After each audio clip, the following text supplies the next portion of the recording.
Whoa. That is actually kind of, I wasn't expecting this. That's dope. All right, in my last video, we connected Claude Code to WordPress. And now in this video, let's take a look at what we could actually do with it. What kind of powers can we unlock? Things like building plugins or creating our own custom abilities and much more. Basically, we are going to experiment because I do believe this is the direction we are going in with WordPress inside of the new AI era. Here's a tool we could use to unlock a lot of these powers. This is a free MCP by the Dynamic OOD team called Novamira. And what makes this powerful is that it allows AI like Claude Code to run and execute PHP in WordPress, and it gives the ability to read and write files. Now let's take a look at how this works really quickly so that way it makes sense as we are using it. First, we have WordPress abilities. There is an abilities API that WordPress created, and it was created for AI agents like Claude Code. This way it could understand and work inside of a WordPress website. WordPress also created an MCP adapter, and this acts like a bridge that connects the AI agent like Claude Code to our WordPress abilities. Now, by default, our abilities are read only. That means it could just get information. And this is where an MCP like Novamira really shines and unlocks a lot of these powers because it adds additional abilities like execute PHP. So if we go back over here, we can see a lot of the examples that they give, something like build a cache purge tool or a plugin, which I am going to do in this video. But also, this is where the power really shines. We could build custom MCP abilities to add on top of this. And what I'm going to do in this video is create a custom MCP ability built specifically for Elementor's V4 Atomic editor. And this is going to be for Claude Code to do more updates and add-ons to Elementor's V4. And all this is experimental, by the way. We're just having fun and exploring exactly what we could do. So please be responsible. Use this on a testing website. After you have installed Novamira, you're going to see this option over here. And from here, you go ahead and create new application password. And then we have our different options to install the MCP client. You could go ahead and copy and paste this and put it inside of your terminal. You could use Claude Desktop, Cursor, VS Code. If this is your first time setting something like this up or using Claude Code inside of your WordPress website, check out the video I put out earlier this week. That one's going to walk you through the step-by-step process in more detail, setting up the MCP, adding WordPress skills, and then getting Claude Code connected. In this video, we're just going to jump into Claude Code and start building stuff. Now, once you do have your MCP connected, go and ask Claude Code. Make sure it is connected. I always ask it to check for the MD file, the MCP. I do use Notion because I like to connect that as well. And then our skills, and it shows everything is connected. Now I want to make sure it could work. I am going to add this prompt to deactivate the Lightspeed cache plugin, delete it, clean up any leftover files. So the plugin is basically a clean install. Let's go ahead and run it. Okay, Claude is done. You can see all of the work that it did. It cleaned up all the leftover files. Let's go ahead and refresh it, and we can see our website. It's still alive. No light speed. Nice. Now we're going to be creating a plugin called the Light Cleaner. This is basically going to be very similar to WP Rocket, a WordPress optimization plugin. So I got my prompts ready there, and I just worked with Claude to get these prompts structured correctly. Then we are going to create an ability. Now this is going to add to the MCP abilities where we are going to have Claude explore and get to know Elementor V4 code base. And the goal is to create this ability that allows us to better make updates to the new version of Elementor, you know, the atomic elements, components, and all of that. And then in the very end, we are going to do some regular website cleanup. So let's get this out of the way. Let's put in our next prompt. And this one is going to be getting started with the Lightbox Cleaner. Let's set that. And now as Claude is working on it, I'll show you what we did. All we did was ask it to create a performance optimization plugin. We want to, give it a name. Then I set the foundation. I want this lightweight, secure, modular. I want it built to scale. This way we could add features over time. We want to start off with one feature, and that feature is a one-click clear cache button in the WordPress admin bar and a dedicated dashboard. I also asked it to use the front-end design skill as well. This way, hopefully, it comes out looking better. This time, it asked me to take a look at the structure. So it has the plan. And by the way, we are using the bypass permissions. We wouldn't do this if we are working on, let's say, a real project. This is just so that way it doesn't keep asking us questions. Plan mode is probably best, but still, it caught something enough for us to feel like it needs our feedback. So let's go ahead and say yes. And it's done. Took a little over 5 minutes. It shows everything that was done, but we're going to take a look at the results. First, it is saying it's not activated. I'm going to say no, I'll activate it. Okay, and now let's take a look at this in real time together. So I did not see this yet. We are going to see the results for everything together for the very first time. So nothing is staged. I just want to get like a real, I guess, experience into all this. Here we go, the light cleaner. Let's activate it. I don't know why I feel like a white screen of death is always going to come up after doing it, but it doesn't. Okay, we can see the light cleaner here in the side. Okay, dope. What else does it have? I guess that's it. We have the clear cache up over here. I probably will want to change that and rebrand it, but let's take a look at what we got. Whoa.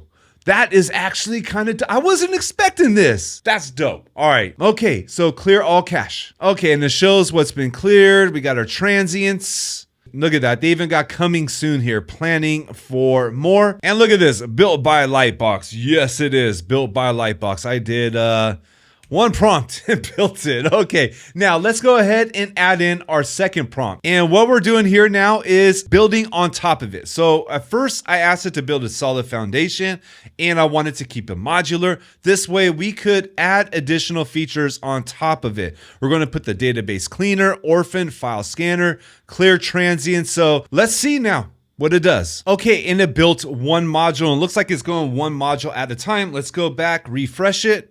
And we can see now this is active. Let's go and build the next module. And now it is all done. All the modules that I wanted it to build have been completed. That took about 15 minutes and it did go on for a while, but that's because it was working through bugs on its own. You can see it was using the MCP the whole time. But let's take a look at the final results. Here we go. Let's refresh it. And check that out. Okay, so it looks like we could toggle on each of these and we have control over what we are going to clear. Let's clear all. Okay, we can see, wow, okay, dope. I mean, this is a great start. Now, this is fun and all, but the responsible thing to do always is to get a developer involved, especially if you're going to share a plugin or sell a plugin or put this on a client website. But this is all possible because of the MCP. Without the MCP, Claude Code would be on the outside looking in. It would be like walking through without any lights, blindfolded, stumbling around. With the MCP, we're able to do stuff like this. Now, let's move on to something much bigger. This is small play compared to what we are about to do. In this one, we are going to create a new abilities. I want to start to use Claude Code inside of the V4 editor inside of Elementor. So I am going to ask Claude Code to create a new ability. I wanted to scan the code base for the V4 version of Elementor. I wanted to map out everything and then create that ability that could be reused across projects and something that we could work on. And already we could see it's mapping Elementor V4 atomic elements. It is mapping the class manager system, the variable token system. I'm excited for this one. This is the one I've been looking forward to. And once this finishes, I want to test it. I am going to have Claude build a duplicate class option inside of the actual editor. Already we could see, look at that. It completed it. It now has the V4 atomic system mapped out.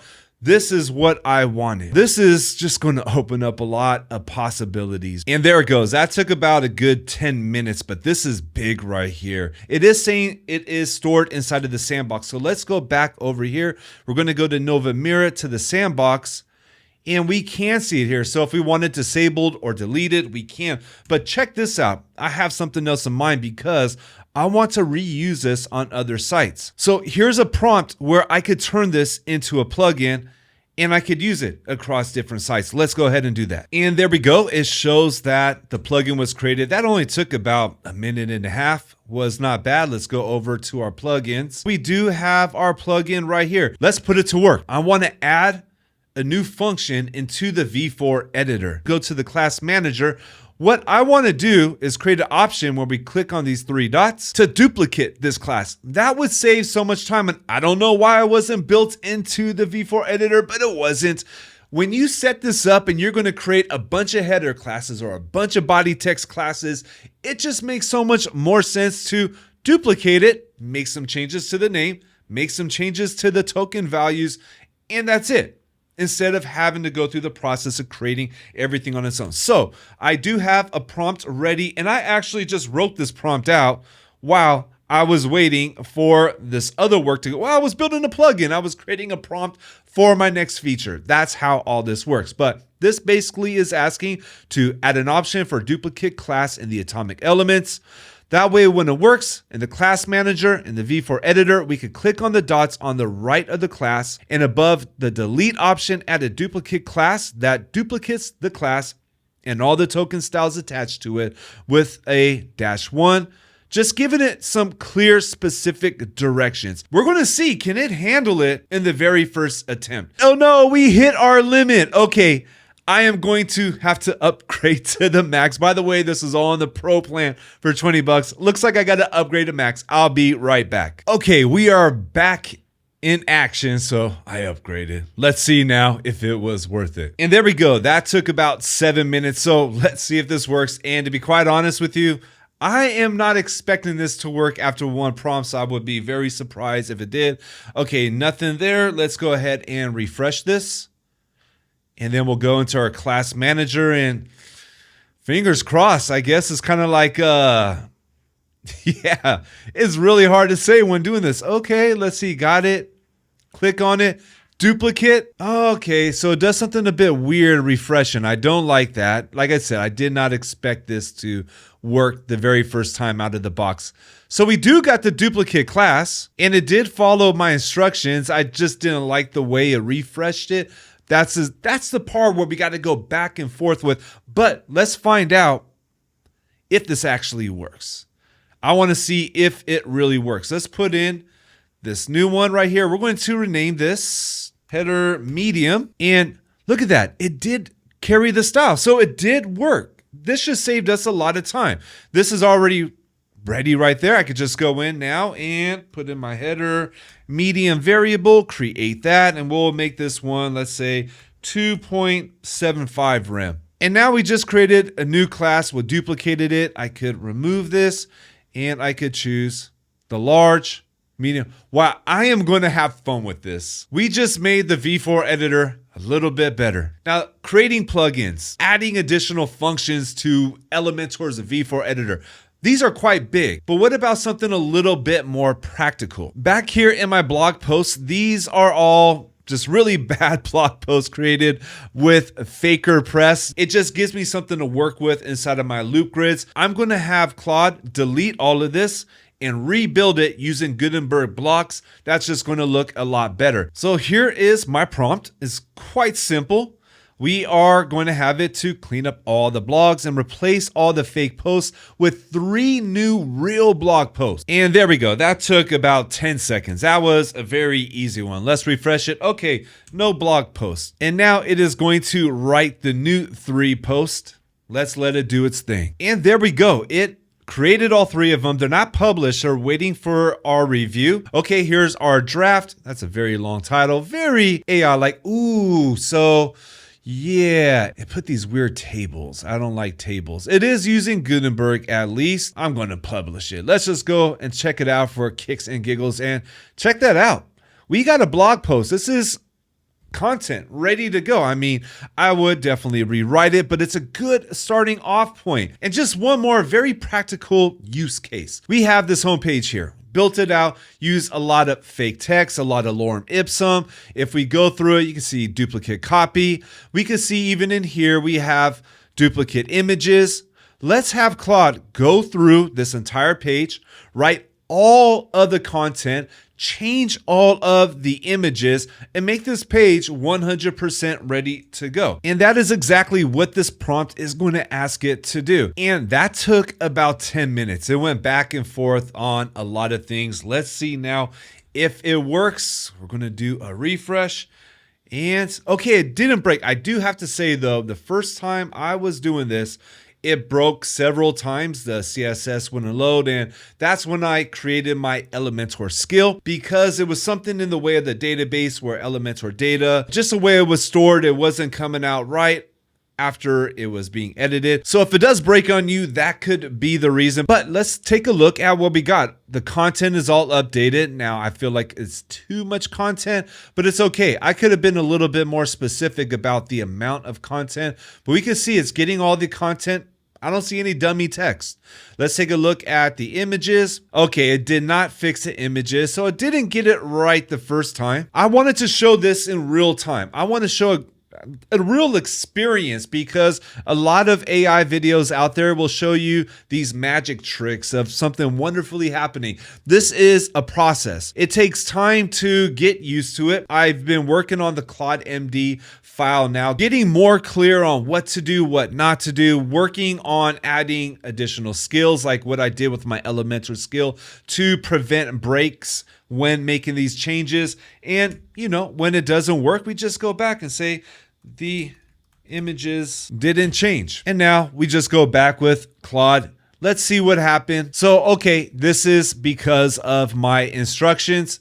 Let me see. I'm going to give it new instructions. And there we go. That should have gotten it. Do a quick hard refresh. Let's go check it out. And yes, we got the images changed. I would love to hear your ideas, because the more ideas we share, the more possibilities we could see using tools and workflows like this. And if you want to learn more stuff like this, then definitely do that good YouTube stuff. You know the deal, like and subscribe. It is much appreciated. Thank you for watching. I'll see you in the next one.